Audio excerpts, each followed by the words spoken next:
So yesterday we were working on lesson 2-9. We had to stop in the middle because it's a long lesson.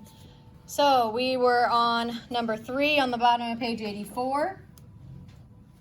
Working with those ratios. What do we kind of think of ratios in terms as to make it a little easier? Elena? Fractions. Yes, we can think of them similar to fractions. They are comparing two different things. Like if we go back up to our recipe here, on letter D here, we were comparing the salt to the butter in that recipe. So ratios are working on comparing two things. So number 3, it says for this problem for 3 through 6, use pictures or other strategies to solve problems 3 through 6. Show your work. So if your homework says show your work, I better see how you got that answer or you're going to get points off. Number 3, for every 4 times John is at bat, he gets 1 hit. If he got 7 hits, how many times was he at bat? So who can think about a way to represent this to figure out, John, how many hits he got? Maybe we can draw squares. Okay, that works. So what do I need to draw then for my squares? If I'm going to use kind of like those tiles that we did on the first page. So what could I draw? How could I draw that out? Hayden? You would have to draw 7 boxes to show. Wait, no, you would have to. What's my original starting ratio? That's what we need to start with. You'd have to do 4 boxes. Mm-hmm. And then break those up. Like, yeah, you just have to draw 4 boxes. So we have that every time 4 times he's at bat, he gets 1 hit. So we need to draw 4 boxes to represent those 4 times he's at bat.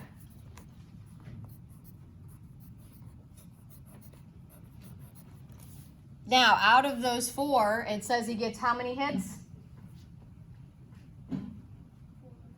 Ava? 1. So now, how can I represent showing that one of those is a hit? Maddie?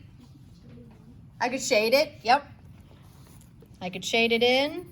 I could put an X on it. I could put an H in the middle. I could do anything that I need to show that it's different than the others, right?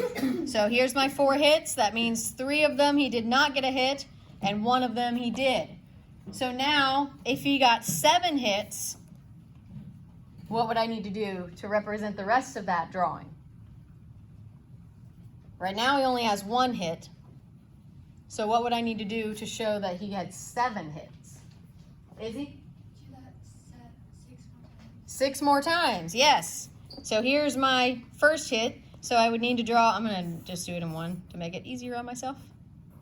So there's my second hit. There's my third hit. There's my 4th hit. 5th hit. 6th hit. And 7th hit. So now I have 7 shaded boxes that represent the hits that he got. So how many times was he at bat total then? Now remember, this isn't asking how many times did he not get a hit. It says how many times was he at bat. John? 6. Nope, not 6. Hayden, help him out. 7. Wait, no, you'd have to multiply the 4 times, the 7 times he went up, so it'd be 28. Good. So we know that every time he goes, or every 4 times he goes up, he gets 1 hit.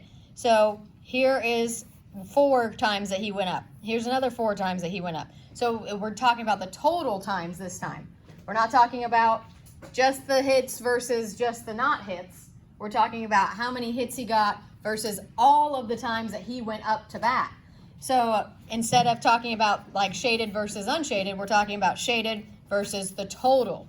So how many times did he go up to bat then? If he got 7 hits. Elena? 28. Good. Because he went up. Every time he went up 4 times, and he got 7. So 4 times 7 gives us 28 times that he went up there. Now, how am I going to record my ratio of hits to times at bat? That's going to be the key that you guys need to make sure you're paying close attention to, because if you put if you put hits to no hit, then you would have the wrong ratio and it would be counted wrong, okay?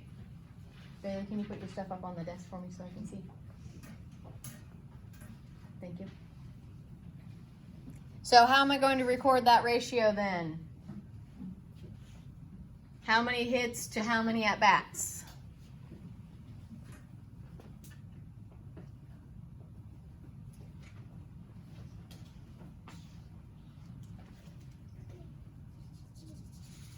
Always got the same few people raising their hands.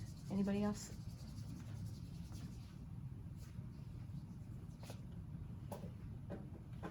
How many hits did he have then, John? Like 1. So what goes here?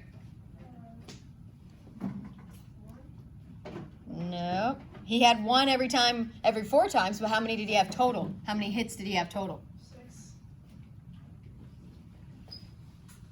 Look at all the shaded boxes. How many shaded boxes do we have? 6. 7. So he had 7 hits to what? What is my total then? Maddie? 28 at-bats. Very good. So we're comparing the amount of times he got a hit to the amount of times he went up to bat total. Okay? Make sense? I just didn't see I went off to the side. Oh, okay. Yeah, it's kind of doesn't stay flat when we're on this side of the journal. Now, let's just see here. What would my ratio be if I wanted the ratio of hits to no hits instead of hits to total at bats? What would that ratio look like?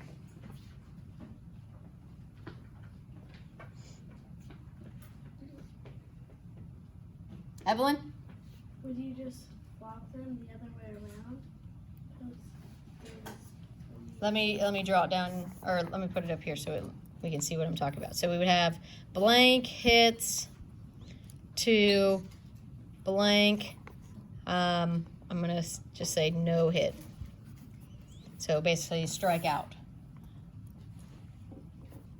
So how would I fill in that ratio? Jagger? It would be 7 hits, 21 bats. Very good. Not 21 at-bats, 21 misses, 21 no hits, 21 strikeouts, however you want to word that. So this is comparing how many times he actually got a hit to how many times he did not get a hit. This one is comparing how many times he got a hit to how many times he total went up to bat. Okay? So that's when it's asking you to write the ratio, you got to make sure that you're very clear on what is going on each side of that ratio, because if you get it mixed up, like if you had written this on this line over here, that would have been incorrect because you were not comparing the right things on your ratio. Okay? Yes, Carter? If you add those two things up, the 7 and 21 Mhm. was the at-bats. Correct. His hits and no hits added together gets our total of at-bats.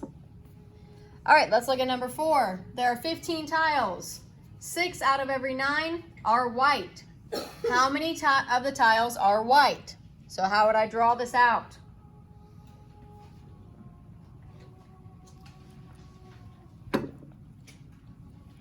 Or do you need to draw it out? You may be able to do it in your head. This one you could have looked at it and just known that, okay, if he gets 1 hit every 4 times, then 7 hits means that he went up 7 times 4. And you could have just written that up to the side, and that could have been your work, okay? But I do need to see your thought process on how you got to your answer. Either way, whether you draw it or whether you just do the mathematical side of it or the operational side of it. So what would you do here? If this was your problem, how would you work that one out? 15 tiles, 6 out of every 9 are white. how many of those 15 are white? What would you do? John, what would you do? You draw 15 squares. Okay. We can draw our 15 squares.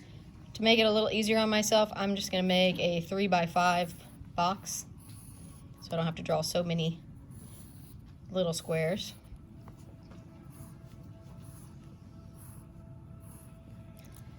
Okay, there's my 3x5. So that has 15.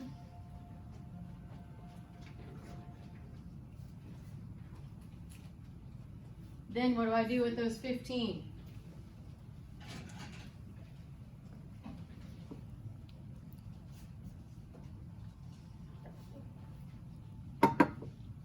Hayden? You would have to shade in the 6 out of every 9 tiles that are white. Okay. So you have to count out the 9. So you have to figure out how many rows it would take to get to the 9 tiles, and then every one, the 6th one of the 9 tiles, you would shade that one in. Good. So we kind of need to make a group of 9, right? Because if we know that 6 out of those 9 are going to be white. So I'm going to count. So here's 5, 6, 7, 8, 9. So I'm going to kind of highlight that group. So here are 9 of them. And now 6 of those need to stay white. So that means how many would I shade, Izzy? 3. I would shade 3 of them. So here's 2, 3. Now I have 5 here and 6. I only have 6 left. How am I going to make a group of 9 if I only have 6 left?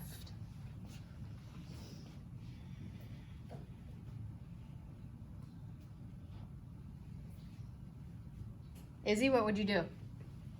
Would you borrow from the first group? No, we can't do that because then we'll be counting those tiles twice, even though there's only 1 there. So that wouldn't help us. Evelyn, what would you do? You add another 15 tiles, and then you could add on to the second box of 15. Okay, want to try that? Let's try that and see what happens. So she's saying, we know here's 15, so let's make another group of 15 and kind of borrow from that next group and see what happens.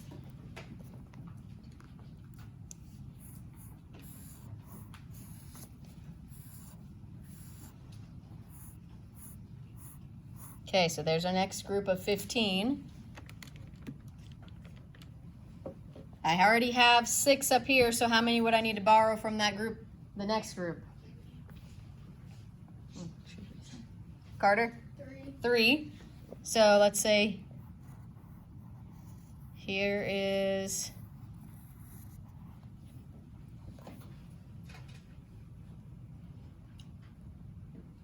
now let's think. Is this going to show me if I only have 15 tiles? Is this going to show me the true answer? No, because now how many tiles do I have? You have extra. I have 15, 16, 17, 18, right? So we're going to have too many. That was a good idea. See, this is why we try things, right? We try things out because we never know. There's a lot of different ways to find answers in math. So you try something and then you go, wait a minute, that's not making sense. So you get rid of it and you try something different.